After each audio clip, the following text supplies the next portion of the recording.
What is the actual challenge with your singing? I think this is an important question to always be asking yourself. Often I will see singers who are trying to learn things on their own and they receive all kinds of advice from the internet. And what happens over time is we start to follow these pieces of advice and we start to chase down these rabbit holes without ever taking a step back and wondering, am I really chasing after the right thing? For example, I came across this Reddit post the other day, and this person was quite fixated on learning what breath support felt like, which is a common piece of advice that you see online. And this user said, I've looked at many singing videos and I feel like I still don't understand. Like, what is that sensation I'm looking for? What the hell does that mean? But what if the solution wasn't even breath support?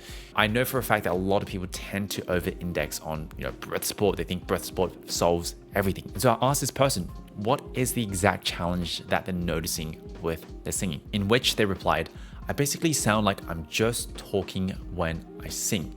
Now, what's interesting here is generally when people tell me that they sound like they're talking, there's usually three culprits. The first one is that they're singing too soft. The second one, they're singing a bit too choppy.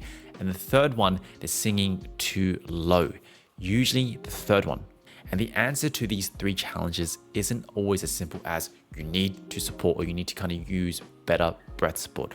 Often there are other things at play. And so this is why it's important to really identify what is the actual problem before you dive into all these kind of pieces of advice, these solutions that you might see on the internet. So today I want to share with you how we can tackle this, how we can make sure we're focusing on the right thing. I'll lay down some of the basics of the voice so there's going to be a bit less confusion. And then I'll also share with you some tests so you know which part of your voice you need to work on. Now, real quick, for those of you who don't know me, my name is Ivan. I'm a voice teacher who works with students all around the world over Zoom. And really on this channel, my goal is to make learning how to sing as easy and as simple as possible. So if that is up your lane, consider subscribing. If you're interested in working with me privately, or if you like what you're hearing here, I do have some links in the description on how you can work with me. I'd love to see if I can help. If you want to inspire our next episode, also let me know down in the comments below what you want me to talk about next. Anyway, let's dive in.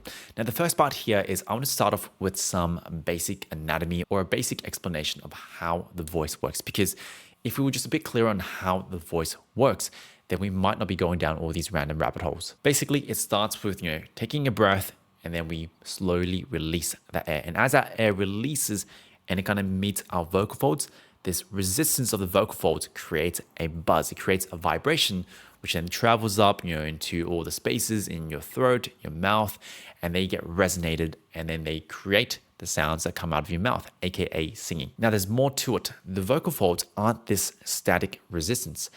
As you're blowing air, there are two functions that can happen simultaneously. The first one is your vocal folds stretch. They stretch and they thin out. This is how we change pitch. Now, they also can vary in how much they close together. They can close together a bit deeper, a bit tighter, or they can be a bit more loose and on the edges.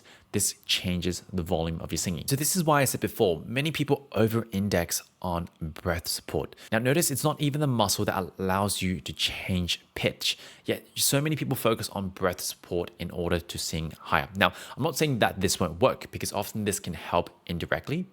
Basically, sometimes when we engage good breath support, it just gets things out of the way. You're not kind of adding unnecessary tension so that the voice is a bit more free to do the things that it needs to do. But what if you're someone like me who didn't even know how to stretch those chords properly? No matter how much you tweak your airflow, no matter how you kind of blow that correctly, the vocal folds are not going to stretch and you're not going to change pitch. Now, all of that is just theory, theory on how the voice generally works. But let's bring that to something a bit more practical. Let's kind of test out and see which part of the voice is weaker. Is it, the muscles that are involved in breathing?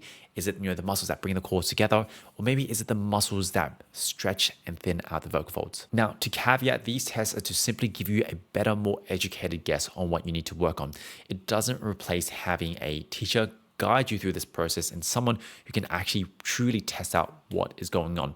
And so if finances, if time isn't an issue, I still highly recommend book in a session with me, book in a trial lesson with me. I'd love to help you figure out what is the actual challenge. So the first test here is, can you hold out a hiss or hold out a hum? Kind of like this.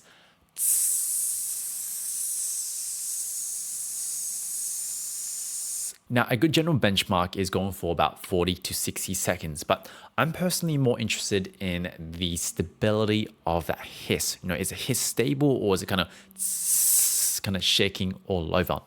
Because what we're testing here is how well can you blow a stable, amount of air against some form of resistance. This kind of, that hissing at the mouth, that's basically mimicking the resistance of a vocal fold. So that's why you can also do like a hum as well, where your actual vocal folds are the resistance. Now, if you find that it's a bit shaky, or maybe you can't go for it as long as you want, then this is a good sign that you need to be working on the muscles that deliver the air, right? Really working on that breath support a bit more. Now, the second test here is, can you find a precise tap like this?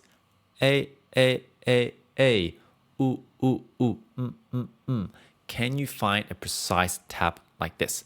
Now, you can even go from a slightly more breathier kind of quality to something a bit more kind of precise. A.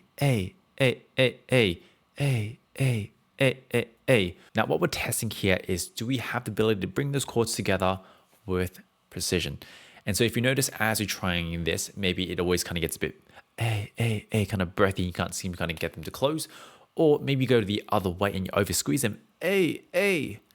That means the muscles that bring the chords together, they need a bit of work, a bit of refining. They might be a bit clumsy at the moment. Now, the final test that you can try here is, can you go up and down a scale on a singing sound without changing anything but pitch? So no changes in volume, no changes in the shape of your mouth, not even changes in your posture. Like if you notice you have to kind of move your body in a certain way to hit it, none of that. For example, book, book, book, book, book, book, book. Now what we're testing here is our ability to change pitch, stretch those vocal folds without anything else happening. So if you notice book, book, book, book, book, book, book, where maybe the vowel gets a bit distorted, or you have to get a bit louder, push a bit more air, book, book, book, book, book, book, book, to kind of make it happen, then this kind of tells me that the muscles that stretch the vocal folds, they're not that independent, or maybe they need to be stronger in order to do that. And this is also where singers generally get a bit tripped up, because they'll run into this wall, they'll notice that they kind of give it a bit more effort, and then they're told to kind of work on their breath support when there's something else involved in making this pitch change happen. And so you use these tests as a starting point to figure out, what are the actual challenges? What are the actual weaknesses in my voice at the moment? You can also use these tests as exercises. See if you can get them good, because the better you can get at these exercises, the better those muscles are working. Now, remember, as a caveat, right, this doesn't replace having a trained ear, a voice teacher come in and test your voice thoroughly and give you exactly what you need. But it can be a good place to get started. Anyway, I hope this episode was useful. If it was, just a quick favor, leaving a 5-star if you're from the podcast or on Apple, that would really, really help this channel grow. Just need to click it and hit that 5-star. If you're on any other social media platforms, simple like or share with a friend or family. That means the world to me. Apart from that, my name is Ivan. I'm your voice teacher. I'll see you next Thursday or Friday for these weekly tutorials. Take care.